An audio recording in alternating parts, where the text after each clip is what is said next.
अस्सलाम वालेकुम, मोहम्मद यासीन वज़ीर आपसे मुखातिब हूँ। सियासी एतबार से तो आप लोग मुझे देखते रहते हैं कि मैं किस नज़रिए का बंदा हूँ, लेकिन आज मैंने सोचा कि क्यों ना मैं अपने एक ऐसे कारोबार के हवाले से बता दूँ जिसको मैंने शुरू किया था मगर वो फ्लॉप हो गया।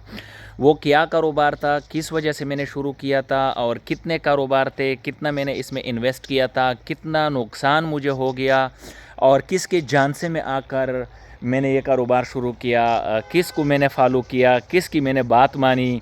यकीनन मैं थोड़ी देर बाद या आखिर में उस बंदे का नाम लूँगा।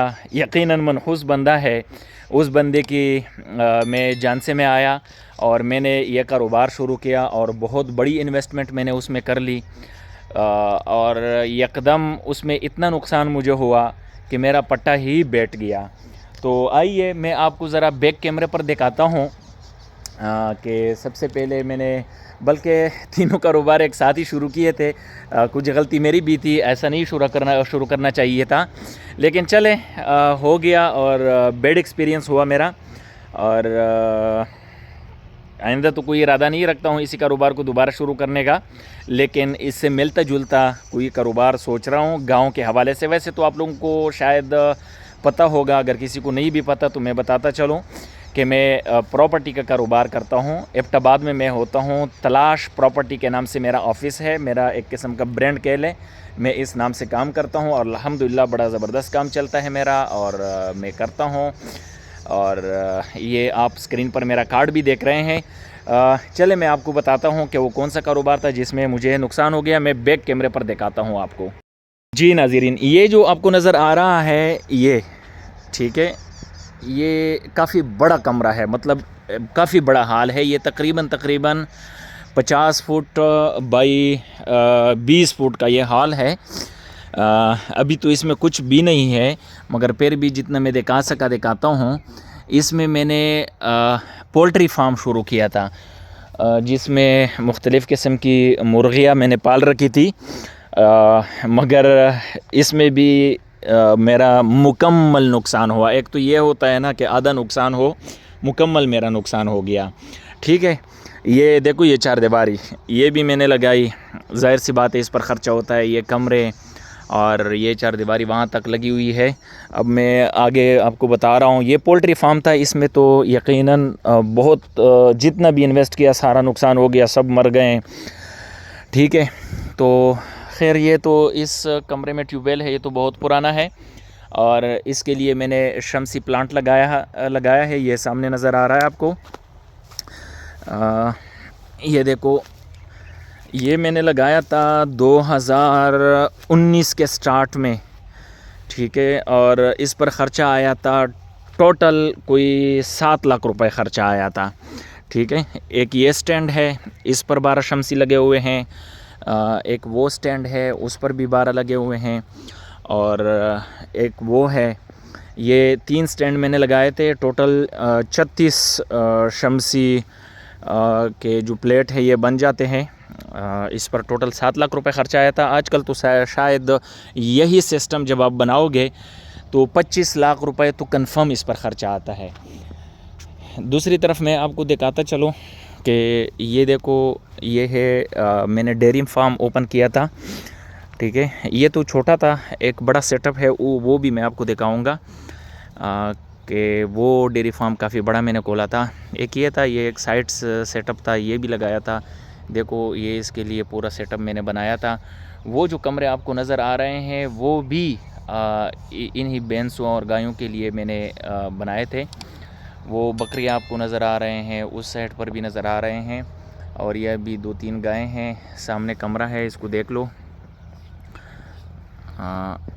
ठीक है, ये बरामदा भी मैंने भैंसों के लिए बनाया था और ये सारी जितनी भी ज़मीनें नज़र आ रही है हमारी ज़मीनें हैं। अब मैं आपको ले जाऊंगा दूसरी साइड पर जहाँ पर मैंने बड़ा सेटअप किया था डेयरी फार्म का। वो मैं आपको दिखाता चलूँ। ज़रा उस साइड में आपको ले जा रहा हूँ। लेकिन तीनों जो मेरा बकरा फार्म भी खोला था, लेकिन वो जो बकरा फार्म था वो भी ज़्यादा जो मैंने जहाँ पर बकरियाँ पाली थी वो उस साइड पर है, वो भी आपको दिखाता हूँ। लेकिन फ्लॉप हो गए, बैडली फ्लॉप हो गया मैं। तो ये सेटअप तो आपने देख लिया। यहाँ पर भी गायें और बकरियाँ पाल रखी थी और वहाँ पर मुर्गियाँ। ये मैंने शमसी प्लांट भी आपको बताया। दूसरी साइड ले जा रहा हूँ जहाँ पर मोस्टली मैंने गायें और बकरियाँ रखी थी।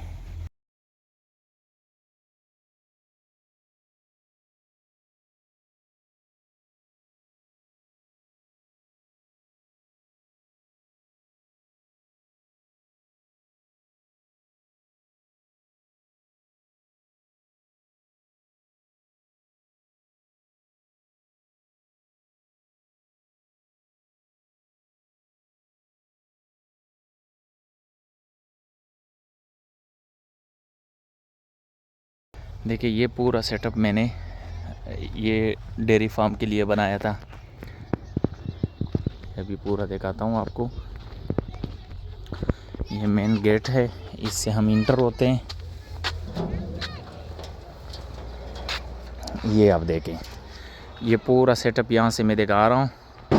ये ठीक है, ये पूरा सेटअप मैंने इसके लिए किया था। यहाँ पर भी अब हमने गंदम भी लगाए हैं और कुछ ये जो आपको नज़र आ रहे हैं ना, ये है अब ये इस तरह के पौधे हमने लगाए हैं। शायद ये नींबू का पौधा है। ये बाकी भी छोटे छोटे जो आपको नज़र आ रहे हैं, ये बीच में ये पौधे लगे हुए हैं। ठीक है, नींबू होगा, माल्टा होगा, अमरूद होगा, अंजीर होगा। ठीक है, ये मुख्तलिफ़ किस्म के पौधे भाई ने लगाए हैं।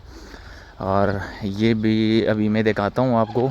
वो तो मेरा घर है। ठीक है, वो घर है मेरा। वो छोटा दरवाज़ा जो नज़र आ रहा है वो इधर से फार्म के लिए खोलता है। ठीक है, ये प्रॉपर मैंने ये तालाब बनाया था। ठीक है, इसके लिए इधर से भी गायें बकरियां पानी पीते थे। और ये देखो, ये जगह थी बकरियों के लिए बाहर ओपन, और ये मैंने इसके लिए बरामदा बनाया था। ठीक है, ये मेरे ख़्याल से 100 फीट से भी बड़ा है, काफ़ी बड़ा है। ये घास है। ये अभी देखे कि गायें हैं। और वो दीवार के साथ आपको ये जो नज़र आ रहा है ना, ये भी गाय के लिए, जिसमें हम घास भूस और ये सारी चीज़ें डालकर ये पकाते थे। ठीक है, ये पूरी एक जगह हमने बनाई थी गायों के लिए। और ठीक है, ये मज़दूरों का कमरा होता था, अब इधर से बंद किया हुआ है, पता नहीं क्यों। ये वॉशरूम है। ये काफ़ी लंबा बरामदा है। ठीक है, ये हमने गाय के लिए बनाया था। ठीक है, और ये चौड़ाई इसकी काफ़ी ज़्यादा है। अब ये देखिए, इसको क्या कहते हैं उर्दू में, ये मैं नहीं जानता हूँ। अब भाई ने ये पाले हुए हैं। ठीक है, उर्दू में क्या कहते हैं, हम तो पश्तो में पेरग कहते हैं, पेरग। ठीक है, और इसकी लंबाई, अच्छा अब इसके अंदर देखो, मैं आपको दिखा दूँ। चले अंदर तो अभी नहीं जा सकता हूँ, शायद दूसरे। अब ये देखो, ये अंदर का सिस्टम था गायों के लिए। ठीक है, यहाँ पर पानी और ये घास भूस इसमें डालते थे। ठीक है, ये जगह थी।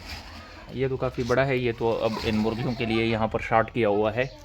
ठीक है, इसकी विड्थ काफ़ी है।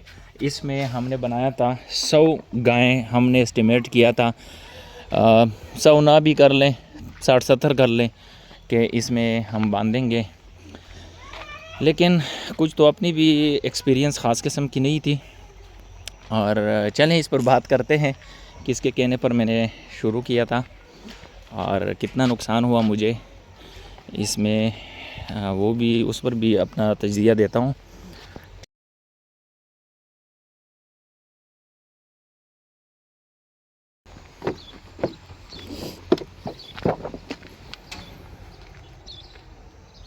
ये मेरा जो घर के अंदर बाग है। ठीक है, इसकी तो मैंने वीडियो आपको बनाकर शेयर की थी। अब हुजरे की तरफ जाते हैं।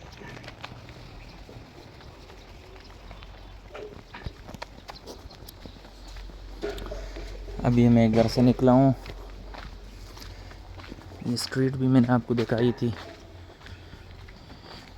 ये इधर भी 2 गायें हैं। ये स्ट्रीट है।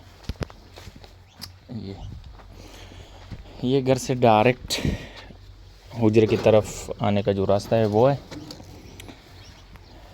ये पूरा हुजरा है, वो मेन गेट है। ठीक है, गेट से भी आपको अंदाज़ा हुआ होगा कि हम किस नज़रिए के लोग हैं। ठीक है, ये हमारा मेन गेट है। बाग के अंदर भी अभी फलदार मेवादार किस्म के दरख्त लगाने का इरादा रखता हूँ, लेकिन अब ये सारी गंदम काश्त हो जाएं। ये हुजरे का बिल्डिंग मैंने शुरू किया है, देखिए ये। ठीक है, ये काफ़ी बड़ा बरामदा है, ये बरामदे की दीवार है। ठीक है, वो तो मेन बिल्डिंग है ना, इसके बाद ये आ जाएगा बरामदा। ठीक है, तो ये टोटल है 6 कनाल में अल्हम्दुलिल्लाह। और उस कोने में, उस साइड पर, हुजरे के उस साइड पर मस्जिद होगा, पूरा सिस्टम होगा मस्जिद के साथ। ठीक है, अच्छा अब चले मैं आपसे फ्रंट कैमरे पे बात कर लेता हूँ। जी नाज़रीन, अब बात इस तरह है कि ये आप लोगों ने सुना होगा कि इमरान ख़ान जब वज़ीर आज़म बना तो उन्होंने कहा कि मेरे पास मईशत को उठाने का बहुत बेहतरीन प्लान है, और बाकायदा ये कहा कि मुल्क की मईशत तो जाएगी ही, आसमान से बात करेगी, लेकिन फ़र्दन फ़र्दन मैंने एक एक बंदे की मईशत को उठाना है। यकीन करें, इमरान ख़ान की तो एक बात पर भी मैं यकीन नहीं करता। अल्हम्दुलिल्लाह ये सेंस मुझे अल्लाह ताला ने शुरू से दिया है। इस बंदे को मैं पहचानता हूँ कि ये इंतहाई 2 नंबर इंसान है भी मनहूस इंसान। इस पर अगर ज़िंदगी में कहीं छोटी मोटी कामयाबी मिली भी है या बड़ी कह लें, इस पर बाकायदा लॉबीज़ की तरफ से इन्वेस्टमेंट हुई है। बाकी इस बंदे में किसी किस्म की क्वालिटीज़ नहीं है, थर्ड क्लास इंसान है। और फिर ये बात जब मैंने सुन ली, मैंने ज़रा सी महसूस की, देखो बंदा जितना भी आपका उनसे इख्तिलाफ़ हो, अगर कोई अच्छी बात करे ना तो वो ले लेनी चाहिए। ये बात उनकी बुरी नहीं थी, ये अच्छी थी। ठीक है, अल्लाह ने अल्हम्दुलिल्लाह बड़ी ज़मीन भी दी हुई है मुझे, ट्यूबवेल है, अपना सारा सिस्टम है, न पानी का ख़र्चा, न ये जो मैंने फार्म बताएं आपको, पोल्ट्री फार्म, बकरा फार्म और डेयरी फार्म, इनके लिए जो जगह एक्वायर करना पड़ता है, न उसका किराया, सब चीज़ें मुफ्त, घास मुफ्त, गंदम, बूस, ये सब कुछ चीज़ें मुफ्त। लेकिन दर हकीकत मैंने एक ऐसे मनहूस आदमी के अल्फाज को अपनाए और उस पर मैंने अमल किया कि उन अल्फाज ने मेरे साथ चलना ही नहीं था, क्योंकि वो बंदा ही ऐसा है कि आप ख़ुद देख लेना, पाकिस्तान का वज़ीर आज़म बना, पाकिस्तान का पट्टा ही बैठ गया। हमारा तो बैठ ही गया, इसकी एक बात पर अमल करने से पाकिस्तान पूरे का पट्टा बैठ गया। तो ये इस किस्म का आदमी है, अब पाकिस्तान संभलने का नाम तक नहीं ले रहा। यही वजह है प्यारे भाइयों कि इस बंदे को जब से हम अपनी लाइफ से, अपने वतन अज़ीज़ से डिलीट नहीं करेंगे ना, डिलीट इन द सेंस अल्लाह ना करे, अल्लाह ताला इमरान ख़ान को लंबी ज़िंदगी दे। जिस तरह कायद फरमाते हैं कि हमारा किसी के जिस्मों के साथ तो इख्तिलाफ़ नहीं है, दुश्मनी नहीं है, हमारा ज़हनी इख्तिलाफ़ है, नज़रियात का इख्तिलाफ़ है। ठीक है, तो अल्लाह उनको लंबी ज़िंदगी दे। डिलीट इन द सेंस के हमें उनको सियासत से डिलीट करना होगा। जब तक ये बंदा सियासी मैदान में लपकुशाई करेगा तब तक पाकिस्तान संभलेगा नहीं, ये मैं आपको बता दूं। उम्मीद है आप लोगों ने पूरी वीडियो देखी होगी, आपने मज़ा भी लिया होगा वीडियो से। कुछ अहबाब मेरे तजिए से मुतफ़िक़ होंगे, कुछ नहीं होंगे। बहरहाल ये हक़ाइक़ था जो मैंने आप लोगों के सामने रख दिए। ठीक है, और अब आप देखें आप किस हद तक मुतफ़िक़ होते हैं। आपकी मर्ज़ी नहीं होते हैं तब भी आपकी मर्ज़ी, मगर मैंने अपनी रिपोर्ट आपके सामने पेश कर दी। ये मेन गेट है। ठीक है, और इधर से खड़े होकर मैं दिखाता हूँ आपको हुजरा। मैं फिर इजाज़त मांगूँगा आपसे। अब इधर से हुजरे की पोजीशन ये है, ये भी एक टेम्परेरी कमरा हमने बनाया है, और ये वॉशरूम बनाया है टेम्परेरी, ये मेन गेट है। अब मैं तमाम अहबाब से इजाज़त मांगूँगा, मुझे इजाज़त दीजिए। वस्सलाम।